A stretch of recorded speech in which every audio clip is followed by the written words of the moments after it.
মৌন প্রতিবাদ মিছিল অনুষ্ঠিত হলো রানাঘাটে। যাদবপুর বিশ্ববিদ্যালয়ের শিক্ষামন্ত্রী ব্রাত্য বসুর ওপর হামলার ঘটনার প্রতিবাদে মঙ্গলবার রানাঘাট শহরে মৌন মিছিল সংগঠিত করল তৃণমূল মাধ্যমিক ও প্রাথমিক শিক্ষক সমিতি। সূত্রে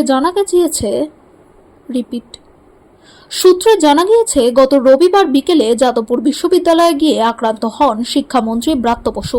আর সেই ঘটনার প্রতিবাদে মঙ্গলবার প্রতিবাদ মিছিলের ডাক দেয় তৃণমূলের মাধ্যমিক ও প্রাথমিক শিক্ষক সংগঠন। মঙ্গলবার বিকেলে রানাঘাটে তৃণমূলের শিক্ষক সংগঠনের নেতৃত্বে এক মৌন প্রতিবাদ মিছিল সংগঠিত হয়। এই প্রতিবাদী মৌন মিছিল রানাঘাট পৌরসভা প্রাঙ্গণ থেকে বেরিয়ে রানাঘাটের বিভিন্ন রাস্তা প্রদক্ষিণ করে।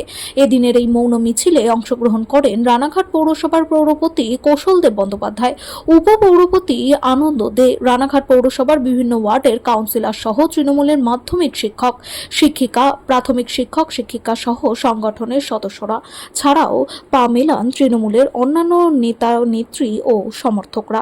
নদিয়া থেকে বাবু ব্যানার্জির রিপোর্ট, প্রথম আলোর বার্তার পর্দায়। সঙ্গে থাকুন, ভরসা রাখুন। আজকে আমরা একটা মৌন প্রতিবাদ ধিক্কার মিছিল করছি আমাদের মাননীয় শিক্ষামন্ত্রীর উপরে হামলার প্রতিবাদে। যাদবপুরে যে ঘটনাটা ঘটেছে 1 মার্চ, তার প্রতিবাদে আমাদের আজকের এই ধিক্কার প্রতিবাদ মৌন মিছিল। কোথা থেকে কোথায় যাবে?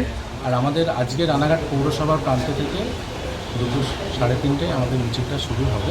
সেটা চৌরঙ্গি হয়ে রানাঘাট নিচু বাজার হয়ে আবার আমাদের পৌরসভার প্রান্তে এসে মিছিলটা শেষ। আপনার নাম ডেজিগনেশন? আমার নাম রমেন ঘোষ, আমি পশ্চিমবঙ্গ তৃণমূল মাধ্যমিক শিক্ষক সমিতির রাজ্য সম্পাদক।